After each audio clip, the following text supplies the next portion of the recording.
ہمارے معاشرے میں گزشتہ 5-10 سال میں یہ جائز ہے اس لیے کر لو، یہ مباح ہے اس لیے کر لو، یہ جائز مباح جائز مباح جائز مباح کرتے چلے گئے محتاط، خدا ترس، آخرت کی فکر رکھنے والے علماء سمجھاتے رہے کہ مت کرو یہ کام، مت کرو یہ کام، اس سے حرام کا دروازہ کھلے گا، مانا نہیں، اور ان سب راستوں سے آج حرام کے دروازے کھل گئے میرے بھائیو، سارے دروازے کھل گئے۔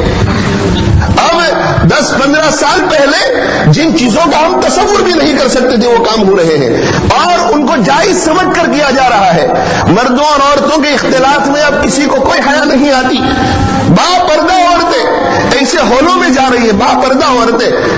چہرے کے اوپر نقاب، اور ایسے مجمع میں بیٹھی ہوئی ہے جہاں مرد بھی بیٹھے ہوئے ہیں، 5 وقت کی نماز پڑھنے والے، چہرے کے اوپر داڑھی رکھنے والے مرد ایسے مجمع میں بیٹھے ہوئے ہیں جہاں کھلی عورتیں بیٹھی ہوئی ہے ایک ہی ہال کے اندر، اور فنکشن ہو رہا ہے اسلام کے نام پر، دین کے نام پر، مسلمانوں کے نام پر۔ یہ دروازے کھل گئے،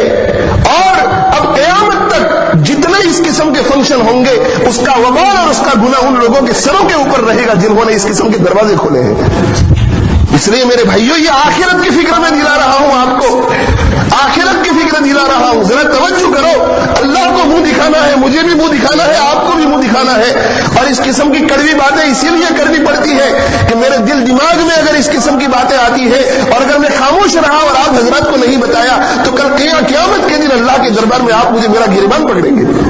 اس لیے مجھے حق بات کہنی پڑتی ہے کہ ہمارے معاشرے میں جائز مباح جائز مباح جائز، بھائی جائز ہے کہ نہیں؟ ہر جائز کام کرنے کا نہیں ہوتا،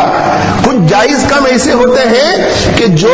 فساد تک پہنچاتے ہیں تو شریعت منع کر دیتی ہے کہ نہیں آپ یہ کام مت کیجیے۔